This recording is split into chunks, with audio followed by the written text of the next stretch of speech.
Good evening. When I was like middle school age, maybe even early high school, maybe even later than that, I had a problem. Sometimes, paint this picture for you. Occasionally, I would have a relationship that just didn't go how I wanted it to go. I would get dumped. All right, someone would dump me. Or maybe I would just be so enamored with someone, and I would just want to make it work, but it was obvious she wouldn't have none of that. And we've all experienced that, especially growing up, and you know how you feel after something like that happens. It's just like your heart is just torn apart, and you feel terrible, and you're so sad. Do you know what I did when that sort of thing happened? Like, what sorts of things do you think that you would do in those situations? I don't know how you coped with that, how you dealt with that. One thing that I did a lot was listen to music. Like, that was something that helped me to cope and to get through that. And, it's kind of strange to think about. But when I was so sad and upset, you know what kind of songs I like to listen to? The sad, just terrible, like, low song. And it's like, why? Like, wouldn't you think that I would want something happy and jolly and just pep me up? It's like, no, I can't even listen to that because I'm in anguish right now. My life is just falling apart. And we've all been there. You know what? Never once during any of those times did I just get this notion that, you know what I really need to do now? I need to get a good book that tells me in great detail about the American Revolution. I just really need to read some concrete history. Just give me the facts and details about events. I wanted something that I could just scream at the top of my lungs and just cry as I was singing these sad country songs or whatever it was. And you probably have been there and done that the same. And I mean, even into my adult life, there's been some major things that have happened, and it just tears me apart. And what I do to cope with that a lot of times is listen to sad songs and music. There's just something about songs and music and words and lyrics that just help you to deal with the emotions that are inside of you. And some of that, it's just the same words you're singing over and over, or the same songs.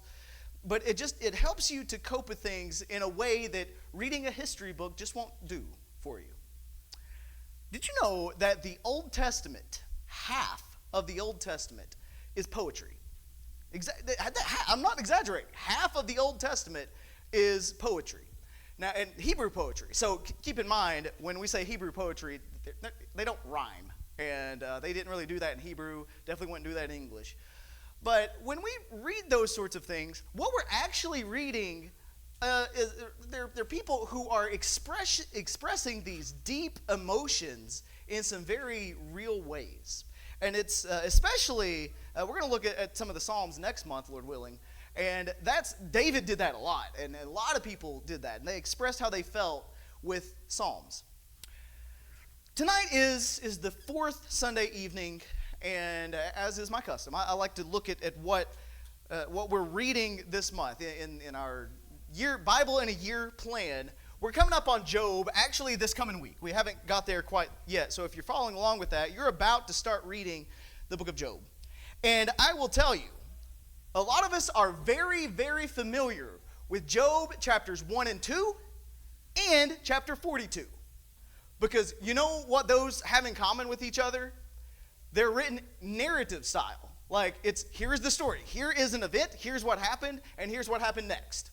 Do you know what chapters 3 through 41 are? Poetry. And a lot of times when we read that, we're just like, well, I can't follow the story here. Like, what's the story? I'm having trouble. It seems like they're repeating the same thing over and over. Why are they doing that? Well, when you look at it, if you're trying to see, like, a narrative and a story, like, you're not going to see that because it's one of the books of poetry in the Old Testament. And there are so many poetic statements that are there, and it's just flowing, and it's full of emotion. That's what you're going to see through that. And so my goal, and what I'm wanting to do with you right now, is to show you the book of Job and focus mainly on the poetry aspects of it and what that does for us and how we can use books of poetry to help us in our Christian walk. I think it was there for a reason. God preserved half of the Old Testament as poetry for us to do something with. And a lot of times we just like to skip over it because we don't understand it. Well, I want us to just take a little bit more time to think through that. I appreciate Asher reading that statement from the book of Job, telling us, and that was part that we are very familiar with. You know the story of how Satan was looking for something to do, and God was like, have you considered my servant Job? And he was like, well, Job doesn't serve you for nothing. Like, you look at how well you've blessed him. And God was like, yeah, check it out. See what happens. And we understand the suffering of Job and what happened there. And the very end, how God blessed him even double with what he was before. And Job is a really good example of suffering and what we do and how we get through suffering. But a huge chunk in the middle of Job is this concept of how do we deal with the raw, hurt emotions when life is not treating us like we want it to. So this lesson is called Arguing with God.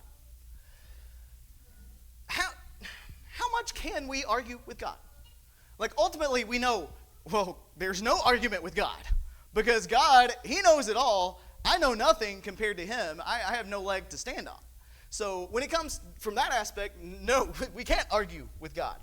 But what happens when we're just so emotional and things aren't going well in our life and we're just really, really struggling? What do we do with those struggles? Do we try to hide them from God and say, well, God doesn't want to hear about how I'm struggling? He knows we're struggling. And there's a sense in which we need to be better about expressing that to God. Well, how do we do that? One way is to read how people, especially in the Old Testament, how they struggled with things and how they processed through this. Because remember, what we as observers now, when we read the book of Job, we have chapters 1, 2, and we have chapters 42. And we know the big picture, and we know that God was letting Satan do all these things. And we know Satan was the one who was causing the problems. Job didn't know that. His friends didn't know that.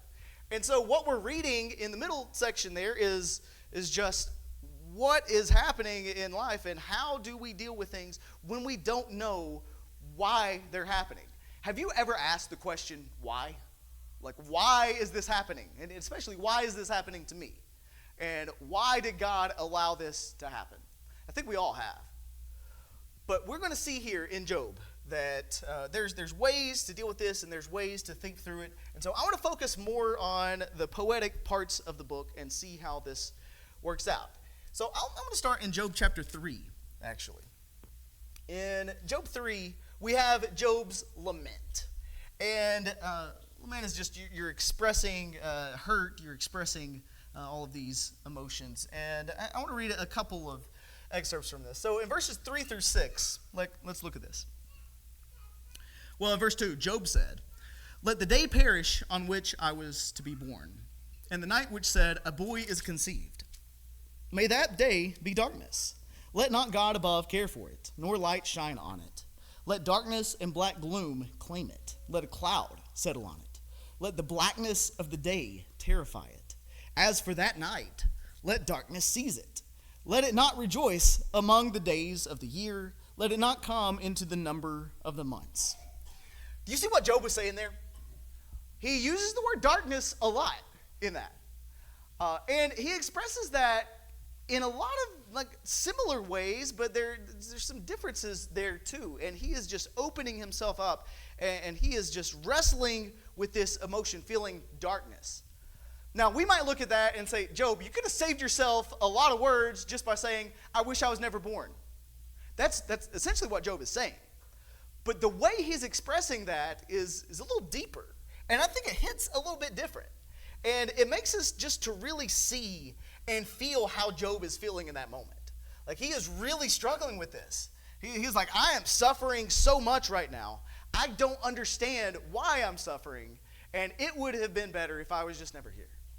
And that's just the raw emotion that he was dealing with. If you look down in verse 26, you'll see, I am not at ease, nor am I quiet. I'm not at rest, but turmoil comes. He had a lot of restlessness, a lot of dread associated with that. And he was just emotional to a great extent here. And I'll say this here.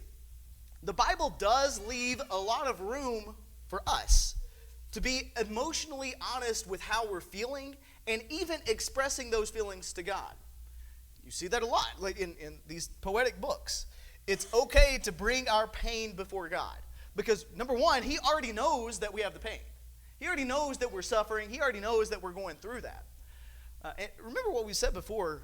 Prayer is not something that we're like informing God or telling something that He don't know. He knows all this already.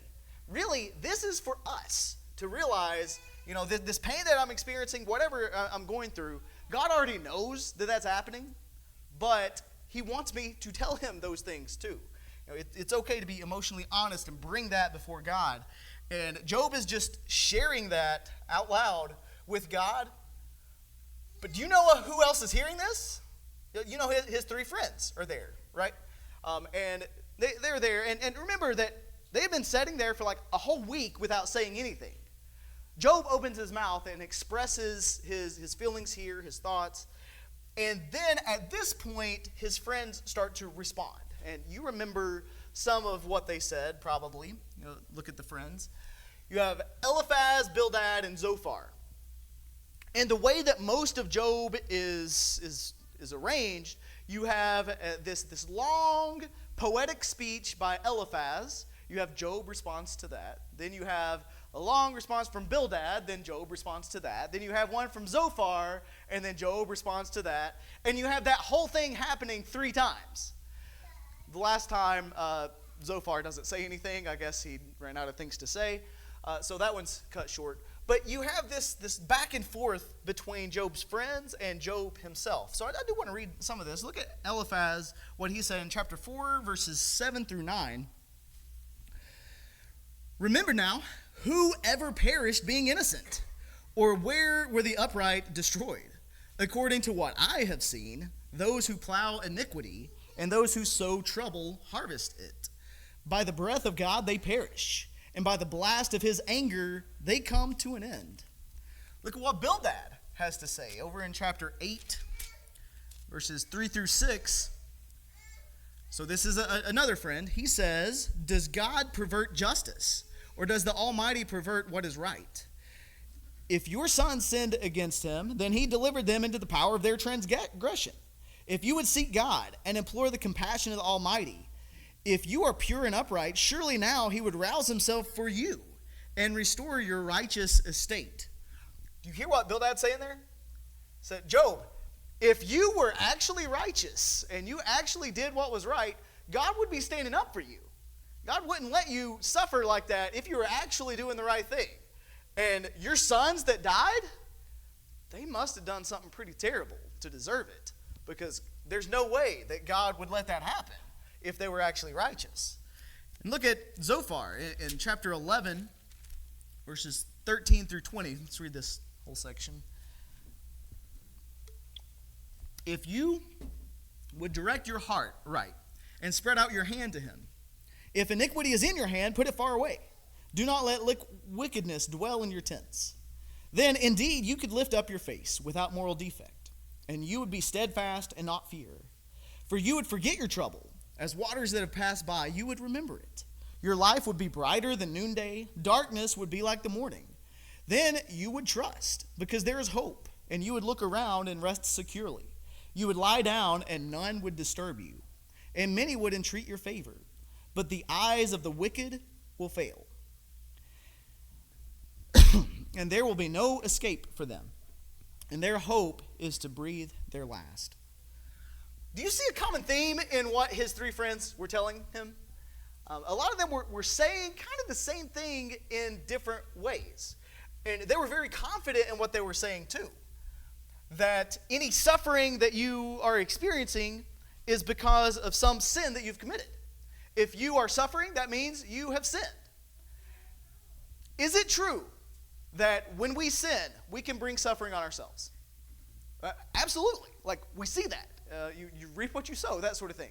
And so that is a true statement, that sometimes, especially when we sin, we do bring hard times and trouble on ourselves. That's one thing that Jesus rescues us from, right? That when we are able to be separated from our sin, We're not enslaved to that any longer.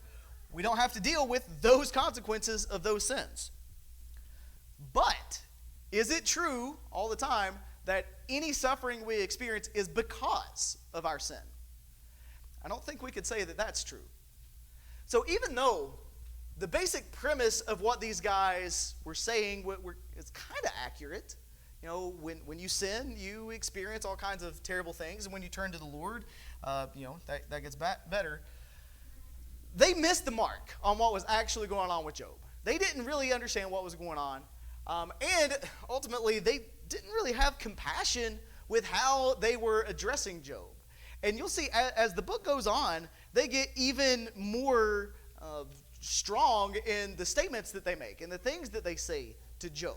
And they just double down on, nope, Job, you must be a sinner. You did something wrong. Sometimes when people are going through very difficult times and they're suffering and they're just really wrestling with their emotions, they don't need you to come in and tell them all the wrong things that they're doing. That might not be the best time to do that. You don't beat someone when they're down. Especially in this case, we know Job really didn't do anything. Sometimes we use the scriptures as a blunt object to try to beat it into someone to make them see what they need to see. That's probably not the best approach to use with them. You know the illustration. If the only tool you have is a hammer, what do all the problems start to look like? The nails, right. What if the only tool in my toolbox was a hammer and you asked me to come and help you paint your house? It's probably not going to work out too well. So we need to realize not every problem requires... Sometimes people, especially when they're suffering and going through terrible things, they just need to express that. We need to be there to listen, and we need to be there to comfort and that sort of thing. Maybe we do need to help with some scripture and some truth there, but don't use it as a blunt object to beat them to death. That's not going to help. And that's what we see with them. Now, in Job's responses, how Job responds to each of these guys and how it continues throughout the book, you see a lot of wrestling with God, of just trying to wrap his mind around, why is this happening? Why is God allowing me to suffer? Because Job knew that he wasn't involved in all these wicked things. He knew he wasn't being unrighteous. And so he had no idea, from his perspective, he had no idea why any of this was happening. So in all that Job is expressing is this poetic way of wrestling with God. So I want to look at some examples of things that he said. In chapter 6, let's read verses 2 through 4. Job 6, 2 through 4. Oh, that my grief were actually weighed and laid in the balances together with my calamity, for it would be heavier than the sands of the seas. Therefore my words have been rash. For the arrows of the Almighty are within me. Their poison my spirit drinks. The terrors of God are arrayed against me. Look at chapter 7, verses 17 through 18. What is man that you magnify him, and that you are concerned about him? That you examine him every morning and try him every moment. Well, keep reading, verse 19. Will you never turn your gaze away from me, nor let me alone until I swallow my spittle? Have I sinned? What have I done to you, O watcher of men? Why have you set me as your target, so that I am a burden to myself? He's really dealing with a lot of emotion there. Look at chapter 10, starting in verse 8. Your hands fashioned and made me altogether, and would you destroy me? Remember now that you have made me as clay, and would you turn me into dust again? Did you not pour me out like milk and curdle me like cheese, clothe me with skin and flesh, and knit me together with bones and sinews? You have granted me life and loving kindness, and your care has preserved my spirit. Are you noticing some mixed messages here? Like, he is really struggling with what God is doing, but then at the same time, he's seeing that God is there, and he's protecting him, and he's watching over him. There's some confusion, and he doesn't really know how to piece all this together. He's really struggling with this. Chapter 13. verse 15. Though he slay me, I will hope in him. Nevertheless, I will argue my ways before him. He knows that he has this coming, but he wants to also stay true to what God is doing and saying. In chapter 19, verses 23 through 27. Oh, that my words were written. Oh, that they were inscribed in a book, that with an iron stylus and lead they were engraved in the rock forever. As for me, I know that my Redeemer lives, and at the last he will take his stand on the earth. Even after my skin is destroyed, yet for my flesh I shall see God, whom I myself shall behold, and whom my eyes will see, and not another. My heart faints within me. There's a lot that Job says, and there's a lot more that he says that we just don't have time to look at everything right now. But what you're seeing many layers of emotion, and I'll put it this way. So all of what he's experiencing and expressing, you've got things like accusation, like God is the one who is throwing these poisonous arrows at me and it's draining my life. He's expressing plea, he's pleading with God. He's longing to be restored. He's showing hope in a Redeemer that comes. He has this, he's arguing his case. He's also grieving what's going on inside of him, but he's also showing hope in the Lord as well. He's a mess. How many of us have felt all of those feelings all at the same time before? I think if we're honest with ourselves, we probably have. We probably dealt with anger and grief and frustration, but also we're pleading and we're longing for God, and we still have hope, but we just don't understand what's going on. That's Job. That's what this book is primarily about. There's going to be several quotes that I throw at you that I found that are just really cool. Faith doesn't mean an absence of questions.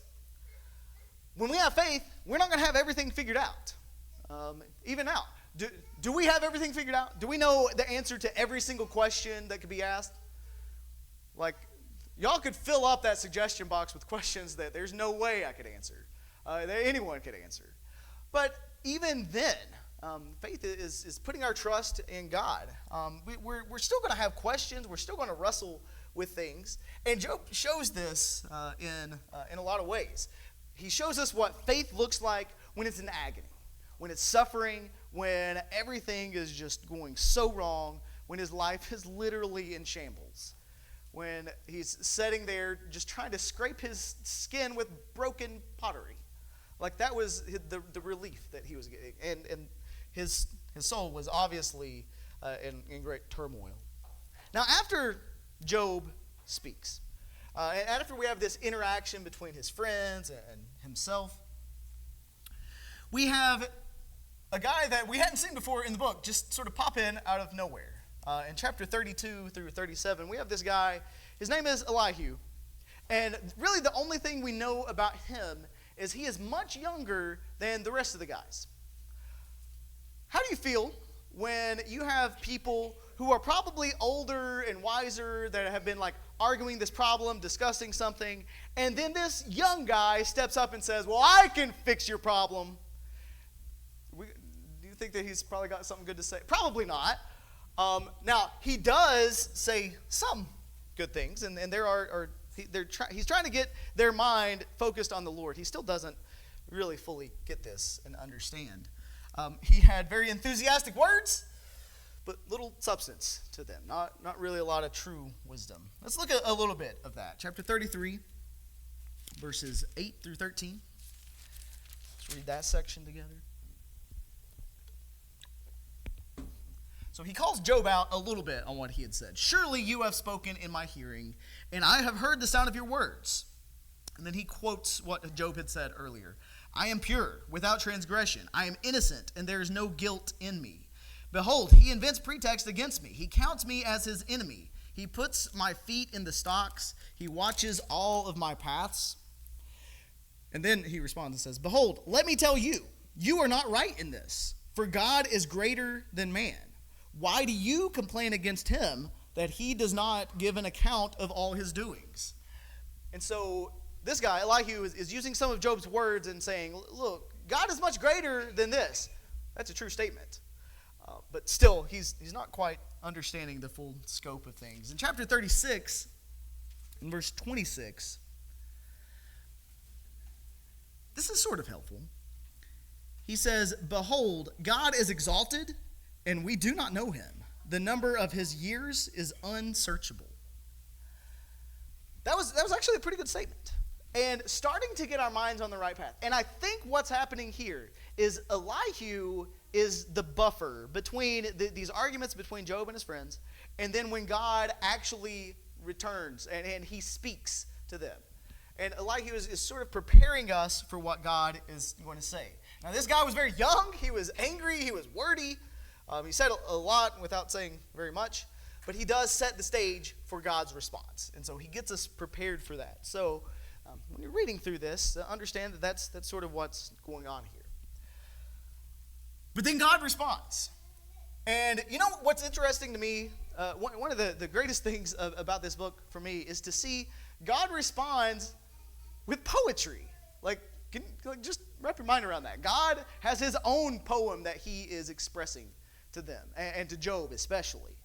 And he responds from this whirlwind, and he is talking, and he is sharing his perspective on things. And so let's think through this a little bit. Starting in chapter 38 is where God actually speaks up. Now, one thing God will do, he is going to shift this conversation from focusing on why this is happening, why this is going on, to who is in charge. Because again, remember, everything in this book has been focused on, well, Job, you're not doing it right, and you must be suffering because of this, and this is the reason for that. And God says, you got it all wrong. God doesn't actually tell Job why he's going through things and what's happening. He just says, I want you to think about who I am. So let's read a little bit about that. In chapter 38, verses 1 through 11, the Lord answered Job out of the whirlwind and said, who is this that darkens counsel by words without knowledge? Now gird up your loins like a man, and I will ask you, and you will instruct me. How scared do you think Job was at that point? If God's talking to him like that, that's pretty intense. Verse 4, where were you when I laid the foundation of the earth? Tell me if you have understanding. Who set its measurements? Since you know, or who stretched the line on it? Or what were its bases sunk? Or who laid its cornerstones? When the morning stars sang together, and all the sons of God shouted for joy? Or who enclosed the sea with doors? When bursting forth it went out from the womb? When I made a cloud its garment, and thick darkness its swaddling band, I placed boundaries on it, set its bolt and doors, and said, thus far you shall come, but no further. And here shall your proud waves stop.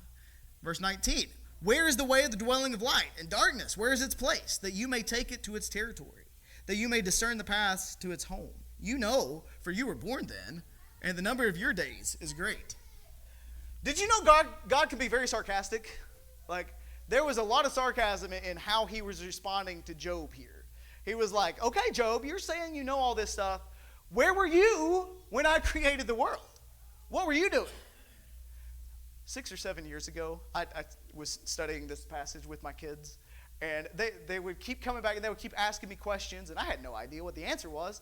And so the way I would respond to that, I would just read the first part of verse 4. Where were you when I laid the foundations of... And it got them. They were tickled. But that's really what it comes down to, isn't it? When we don't understand and we don't know the answer to certain questions, we don't need to think that we are the source of the information. Because God is shifting focus here. He's like, you don't even understand these basic things that are happening in the world around you. How does the water know where to stop? How do the clouds know where to go and where they go? How does darkness work? How do you know where's light? Light and darkness, that's some of the most simple concepts we could have. But how does it work? Of course, Job can't answer that because God's the only one who knows. Chapter 39. Do you know the time the mountain goats give birth? Do you observe the calving of the deer? He's asking about mountain goats giving birth. Job, there are certain things, if you read through this section, he's giving them specific information about these animals and how they're living and what they do. And Job, he doesn't know how all that works and what's going on, and he didn't understand like the biology behind that and what was going on with all those processes. And God said, you're trying to come at me with all of these, cosmological arguments, and you can't even tell me how the simple animals around you live their lives. Like, how do they exist? How do they survive?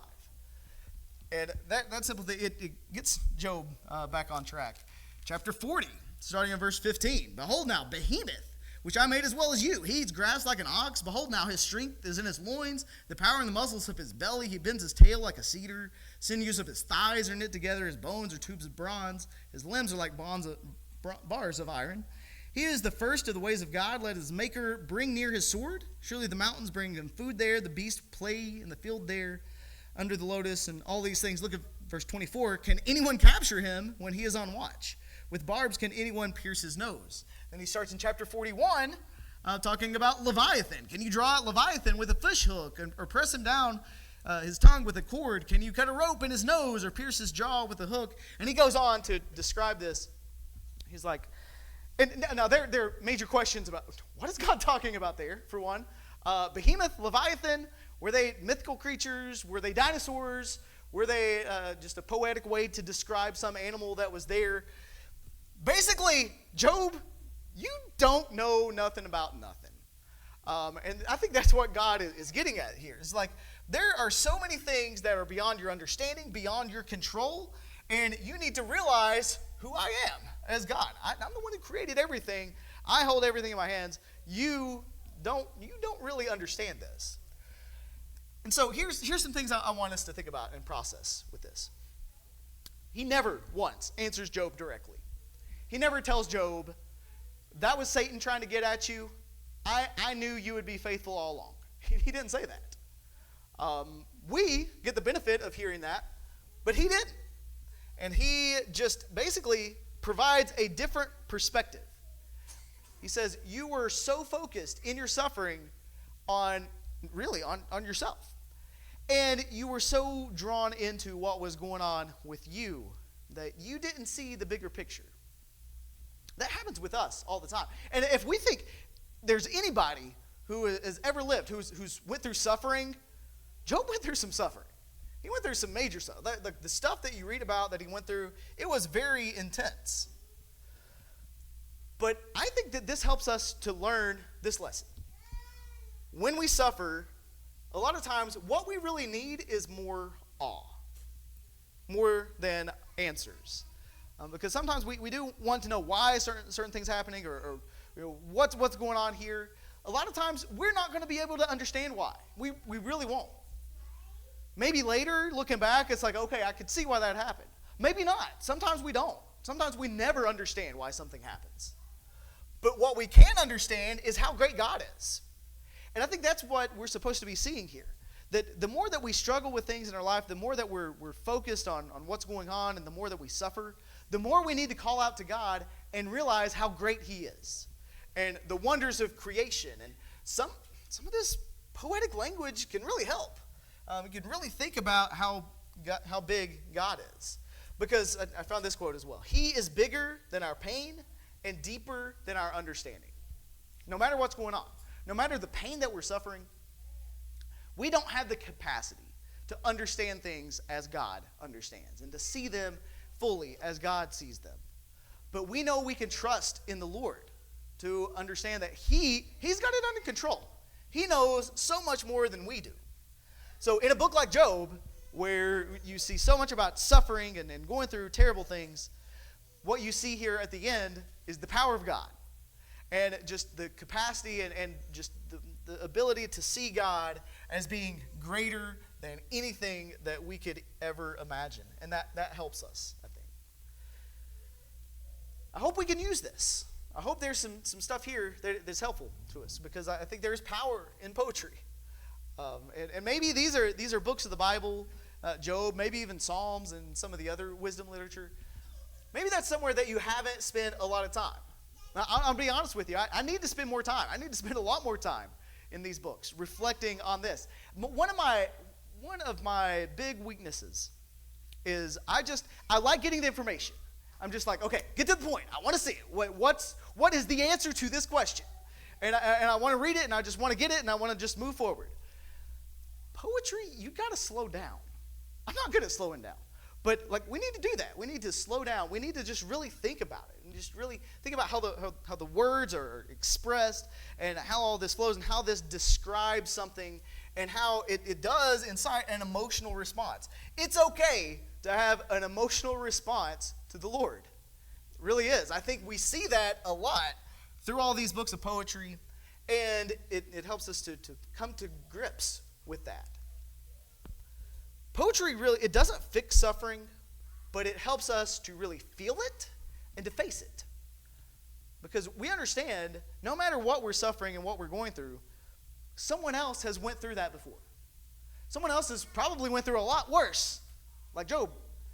And when we read of how they were struggling and how they were trying to process all of these things, it helps us to understand how we can start to process and go through a lot of this.